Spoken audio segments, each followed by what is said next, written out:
become a special place of worship, and congregations sing at stunning private chapels across the country.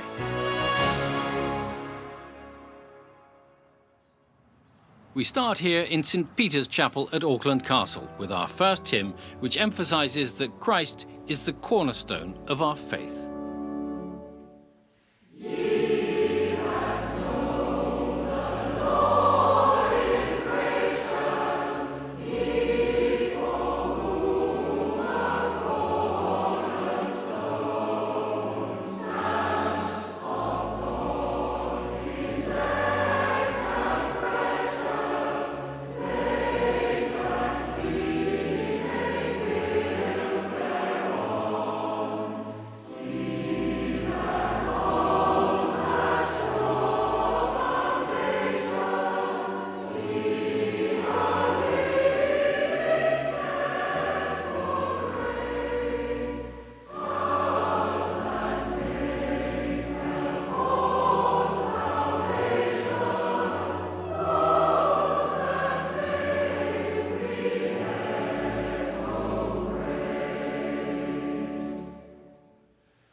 Nestled in the beautiful Durham countryside, Auckland Castle is rated as one of the grandest working offices for bishops outside the Vatican and Avignon, and at its heart is a unique place.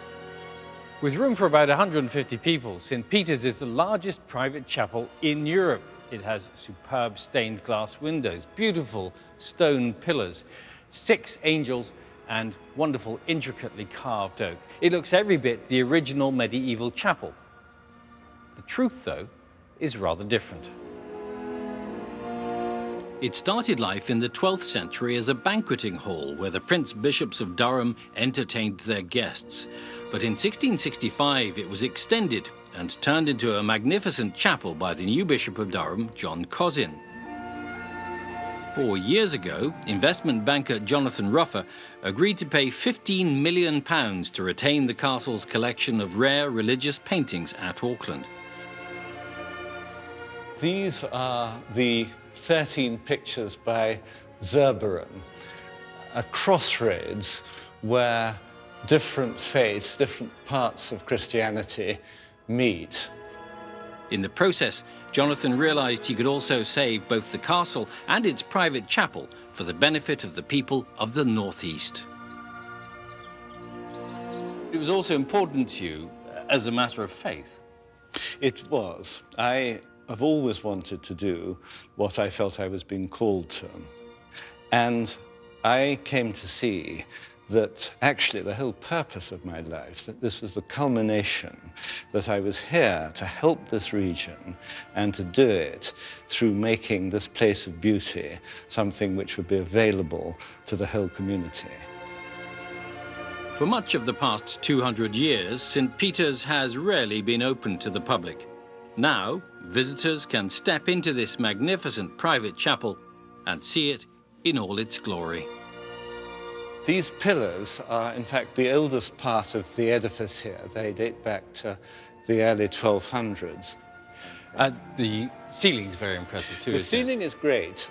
The gold and blue ones were Bishop Cousin's own colours.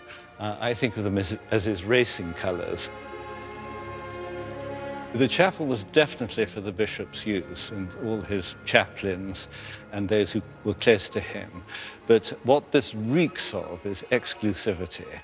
And you only have to look at the screen to get the feeling that if you wandered in, you were not especially welcome here. What is so special for you about St. Peter's Chapel? I think it's that buildings are for people.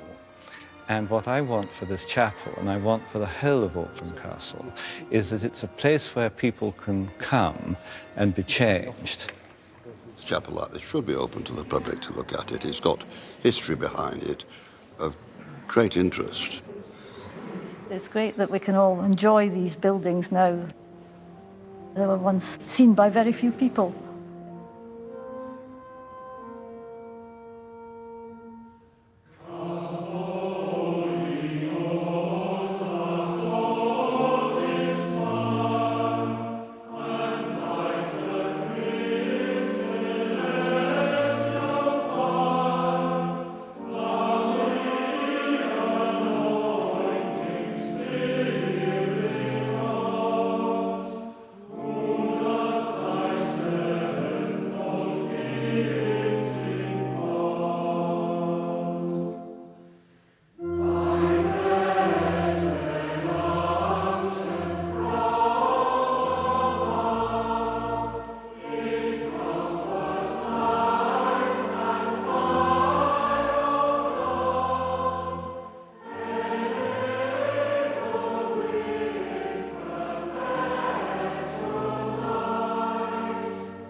Private chapels are as old as Christianity itself in Britain.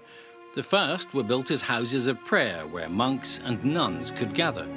Later, as with Normanton Church on Rutland Water, some landowners built chapels on their country estates for their own use.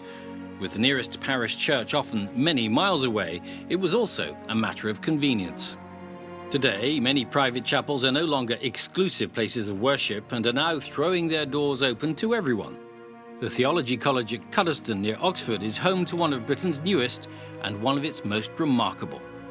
It's hard when you walk into this building not to feel inspired in some way. People talk about the power of the light and a sense of peace. What strikes me is a feeling of intimacy that you can get here. It's almost like being embraced within a heart. This very contemporary building is the brainchild of a small community of Anglican nuns, the Sisters of Cuddesdon. The idea was that we wanted a design which was modern of the 21st century, as well as one that would blend with the old college buildings. As soon as I come in the door, I feel the presence of God in this place. There's the light that we have in the building even on a dull day, but particularly when the sun's beginning to come through later in the day. That is very much a reminder of the light of God. The Sisters' inspirational choice of design for the ceiling was an upturned boat, which harked back to the early Christians who set sail for Ireland. I love it visually. I love the significance of the rainbows. The effects of the light are always different. It's a beautiful place to be. Cuddesdon is the only college in the country where trainee vicars live alongside an order of nuns. And the Sisters believe the chapel has helped create a special Christian community.